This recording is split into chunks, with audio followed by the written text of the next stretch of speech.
Hey everybody, this is Captain Frugal reporting for duty, giving you my weekly comic book review for November 29th, 2023.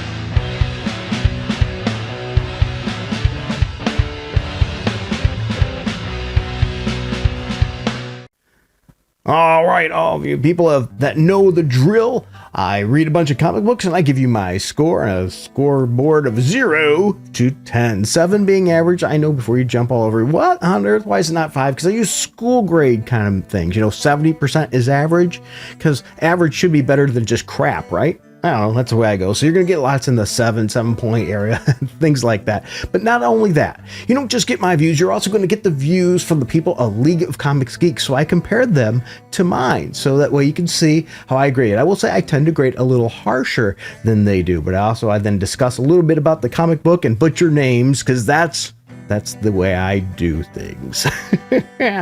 All right, now I can't read everything, so if I absolutely miss something I should read, make sure to let me know in the comments also. If you disagree with me and want to share your thoughts on the comic book, please go ahead and do that. Just remember, let's try to be civil. I'm trying to take us back to the old days where you could be at the schoolyard, and just discuss comic books and have fun about that. So, you remember those days where we could do that. We could just have a nice discussion. Yeah, we could disagree on what hero whoop one butt. So anyway, here we go. First one I want to talk about is Dawn of DC, The Flash number 3. 125 out of 141 liked it with a 3.9 average rating on League of Comics Geeks, which I will tell you I thought was higher than I would have given it. I gave this book a 7 out of 10. Wally West versus the Folding Man like you've never seen him before. After the arrival of the Stillness last issue, the alien speedsters begin traveling around the world, with Max Mercury watching their every move. Meanwhile, Wally encounters another former foe who's gotten a major upgrade, the Folding Man, while entering a new location beyond time called the Gallery. What hidden truths does this place hold for the Flash? Well, you're going to need to read this convoluted issue to find out. That's written by Simon Spear and artist Mike Deodato Jr. I will say this story, well, I think the story is too slow for a Flash book, pun intended. Too slow for a Flash book. It's just moving too slow. And I don't know. I just can't really get into this story for some reason. The art is decent, but I think the writer is trying way too hard to be deep and write a deep story in this issue, so I just couldn't get into it as much as I would like to. I missed the former writer of Flash. Yeah. All right, speaking of another Dawn of DC book, let's jump to Green Arrow, number 6 of a 6-issue mini-series. 126 out of 137 liked it with a 3.9 average rating on League of Comics Geeks, and that's, by the way, out of 5 for them. And I gave it a 7.3. Yeah, so I'm a little lower. Once again, as I said, I tend to grade a little harder. The real archenemy of the Green Arrow is finally revealed. I don't want to tell you who it is. It is pretty good. And this book, though, even though it comes to a conclusion of this series, it does spin off into another one. The writer is Joshua Williamson, and the artist is Trevor Hairsine. Once again, I butcher names. And you know what? I think this has pretty good art in this issue. Has a solid ending, and that segue to the next story is keeping me interested. So I think they're successful there. I think DC really should do some work and do an ongoing Green Arrow book if they put good writing and a good story on it. And of course, good art. I like that, especially when we got Black Canary in there. But who knows, because DC has been finding ways to mess up stuff. You hear my notes here? That's because I'm old school. I got notes here. I don't special edit these, by the way, so if I screw up, I just screw up. That's the way it's gonna be. I don't know. I wanted to have that, as I said, schoolyard feel, where we're just talking and sharing our thoughts. The next one I read was Dawn of DC, Power Girl, number 3.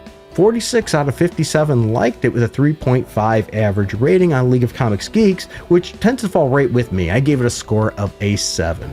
Fortress of Solitude Secrets. Looking for answers, Power Girl heads to Superman's Fortress of Solitude to study up on the mysterious Kryptonian virus sensation sweeping the nation. Yeah.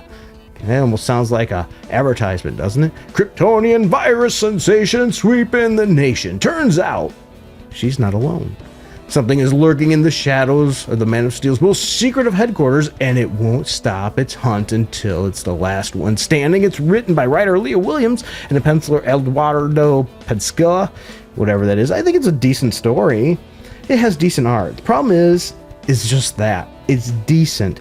You know, when you're starting, especially a character that hasn't gotten a lot of attention, isn't as much of a mainstream character, I think you really got to go above and beyond with your story and attention getting. And some of the covers for this book can be quite attention getting and good, and some are meh at best. But that's the thing. There's just too decent. We really need to step it up. Let's give Power Girl some notoriety. Give her something to make people go, wow, I need to read this. And that I just didn't get here. It's just decent, which is not enough to sell a book. And speaking of which, make sure you stick with it, because at the end I'm going to talk about a book just very briefly that is getting canceled. Yeah. Hey guys, today's video is sponsored by My Wallet. Yeah, I'm not trying to push any kind of wallet or pimp any wallet out. What I mean is it's sponsored by my personal wallet and the cash that comes out of it to pay for these things. If you want to help with this, you can hit like, subscribe, that notification bell. Those are great ways to get started. But if you find yourself in a position where you can help the channel more, we have a Patreon and a subscribe star down below that you can click on those links.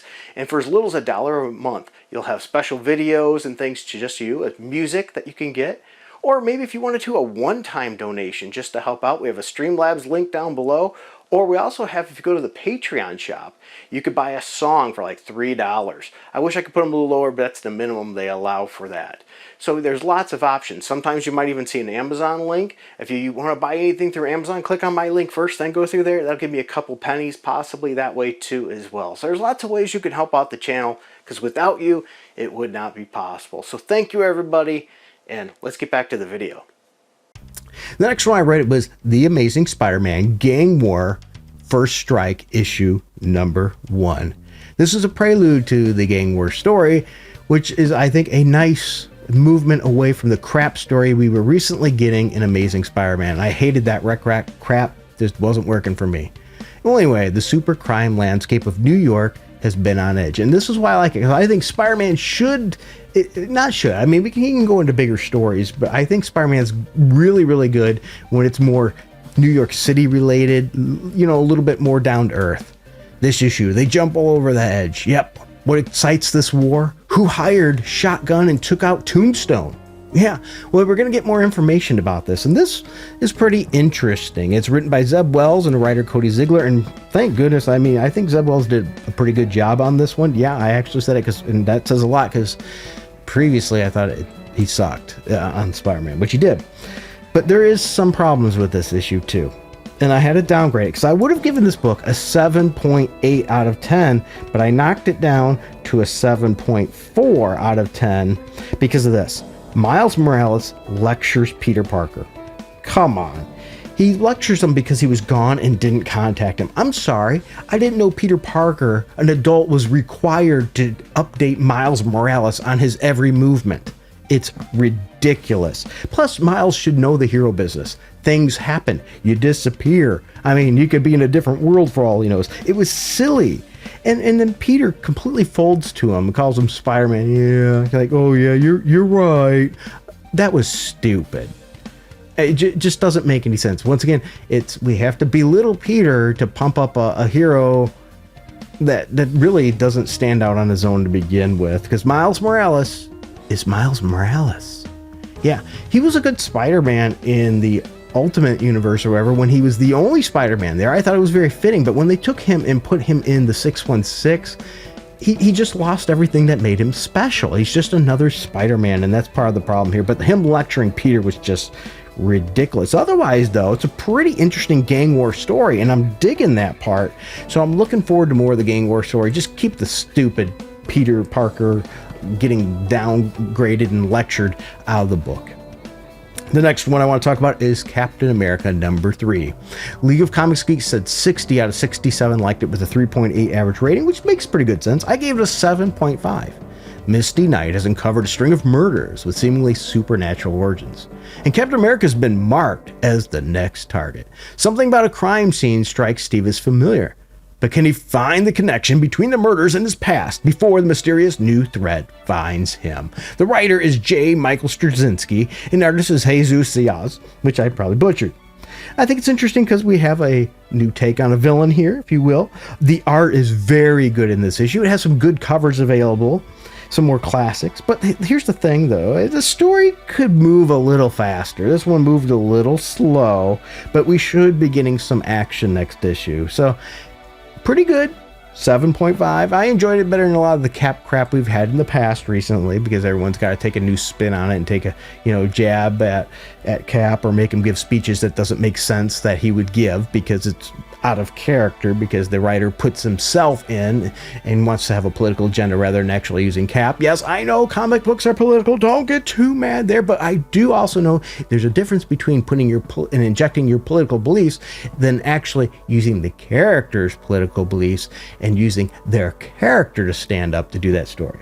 And this next issue is one I've been really looking forward to because I'm a huge fan of this character. I have all of his books, all of his series, especially when he's teamed up with Iron Fist. And it's Luke Cage Gang War #1. 37 out of 42 liked it with a 3.8 average rating, which I think is a pretty good score. I actually gave this a higher score with an 8 out of 10. It's probably because I'm a Luke Cage fanboy for some reason, especially. I love it when him and Iron Fist are together. I really am. Anyway, Gang War First Strike. In the wake of the Anti-Vigilante Act, Luke Cage has been trying to save the city from behind a desk. But meeting with an old friend, Danny Rand, reminds him of the good old days when problems could be punched. Yeah, you have that issue, you punched a villain. We all love that. But New York is descending into gang war, and Luke decides he's got to step up and do something about it, but he can't do it just behind the desk. The writer's Roddy Barnes, artist Raymond Box, and I'm going to say, I am really happy to have more books with Luke Cage. This is a character that needs to be used more, but there is some minor issues here. J. Jonah Jameson is written out of character here when he's questioning Luke Cage as the mayor, because it seems like he's against vigilantism, but yet we all know he knows who Spider-Man is, and he supports him. So that really, I don't know if the writer here remembered that or realized that. It just seemed out of character with how against vigilantism J. Jonah Jameson was here. But hey, it is what it is. And another thing too is it stings when Luke is sitting with Danny, because Luke and Danny, they just make such a great pair of pals, great dudes there. And he almost slips up and says he has the Iron Fist, and then realizing, yeah, he doesn't. And he's like, hey, I still have a black belt. And that stings because we lost Danny Rand as Iron Fist because of, well, we can't have a white guy be a martial artist. That makes no sense. They're whitewashing. No, they didn't. Danny Rand, if you understood the character and his story, it makes perfect sense. Let's give Danny Rand back the Iron Fist. Come on, he's a good character, especially when he's with Luke Cage in there kicking butt. And I like this issue, and I thought it had good art, and I really enjoyed this one, and I think more people should give this one a try. I'd like to see those numbers pop up because I want to see Luke Cage get some more, and especially also with Danny Rand. When they're together, it's just the best. And the next one, Moon Knight #29. Yeah. And 81 out of 83 liked it with a 4.2 average rating. Moon Knight's been getting some pretty high scores here. It's written by Jed MacKay and the artist Federico Sabatini, which, once again, I do not butcher these on purpose. It's just that I suck at names, okay? It's all I can do. Anyway, we have the final hours of Moon Knight. As the clock ticks down, Moon Knight battles the Black Spectre for the fate of the city, and every step forward is paid for with blood. Yeah, there's some blood in this issue. Will Moon Knight and his allies thwart the Spectre scheme? And if they do, what will remain of them? This is a good story. I gave it a 7.5, so not quite as high as they did, but I give it a strong score. The series has maintained a good level of quality, so if you're a Moon Knight fan, I think you like this. Or if you're a brutal hero fan, this has been a good one. And the supporting cast is quite good too as well. I think any Moon Knight fan or person interested in Moon Knight should definitely be checking this out. The story, cast of characters have just been very, very entertaining in this, and I think you're missing out if you don't. Now, the last comic I want to review before I talk about the one that is canceled surprised me because I didn't realize she was going to have one until I seen it at the comic shop. I was like, what? They made this? But it makes perfect sense, and it's nice to see this character get more use, and that is Spider-Woman #1. Yeah, especially if they actually write her good, have her fight pregnant and dumb things like that. 69 out of 71 liked it with a 4.1 average rating, where I give it a 7.5. So of course they give it a little higher score than me. But this one is written by Steve Fox, and Carol Borelli is the artist. And here's, that's one of my ticky-tack things on that, but I'll get to that in a moment. This is more about the gang war story. The Web of Destiny restored Spider-Woman's life, but even Captain Marvel and Madam Web can tell something has changed. Now, Spider-Woman wants to recruit her for a new team because Viper has engineered a deadly union between Hydra and Diamondback. And I said Spider-Woman wants to recruit her, I meant Spider-Man wants to recruit her. You get that at the end. Spider-Man's going to be proactive and pull out, which is not really being proactive. He sees all this game stuff going on, so I don't know why people don't do, oh, you're being proactive. No, he's not. It's just reactive. He sees all this gang stuff going on. He's assembling a team to fight it. Yeah, but also Spider-Woman's child is missing, and it's almost like people don't realize that she had a child. Something's weird when she came back there, but it is interesting. But here's the thing. This book, Jessica Drew deserves better artwork. I mean, the artwork is okay, but let's be honest, Spider-Woman is a character that should be drawn in a certain way. It's nice to see her back in the costume she should be in, her throwback costume. That's so much better than the crap they were trying to pull. And it's a fun story. Yeah, and it's nice too. And this is something I like about this issue. It's nice seeing a female hero written well and not as a Mary Sue. And we get that here, because right now, you get like Captain Marvel, they always like, well, she can stop anything. She's so tough, so powerful. It's overdone, and it takes away from what makes the story fun. Whereas you get Jessica, and she's going to get bare knuckle and get beat down and get back up, and it'll be a dirty fight, and she'll get messed up in the end before she wins, possibly. But that's where we see the strength of character come out in there, which we don't get in some of these other characters, these female heroes in particular. And this book has some really good cover art too for several different variants of the covers, some better than others. All right, but those are the books I've read, but let me quickly talk about a book that has been canceled. And this was one that I thought was on a pretty decent start, but it needed to pick up the pace a little bit to make it more interesting and could possibly use some better art, and that's Avengers Incorporated. It's going to go to issue number 5, and then it's going to be canceled. So they just couldn't maintain it. It sold good at first, and then it dropped off. And I think the reason it dropped off, once again, is for a couple of reasons. People tend to buy number ones for case they end up worth money, and still people do that. It's pretty ridiculous at this point, and it just couldn't maintain people's interest. It moved the pace of the story too slowly, and the art just wasn't there to wow them enough, so it just didn't quite match up. I was enjoying the book, so I'm sort of sad to see it go, but I get it. It just wasn't going fast enough. I read an article thinking, well, maybe they need to be factoring in trade stuff. No, they don't, because here's the thing. When they write to the trade, it's when we get these bloated long Netflix stories, right? Where you have a series that was 13 issue, parts that should have been 7, and we get that sometimes with comic books too. Bloated coffee talk at a coffee shop for 3 issues straight before we get any action. We take a story that should have taken 3 issues and we stretch it out to 5 to 7 because we want to fill in a trade. Enough's enough. Write a good product so people will want it, and market that product in a way. It's a shame, because Janet Van Dyne deserved better. All right, well, that's my views, not yours. I'd love to hear your thoughts, so let me know what you read, what you liked, what you didn't, and how I was wrong. All right, so everyone take care. You have a blessed day, and until next time, keep it frugal.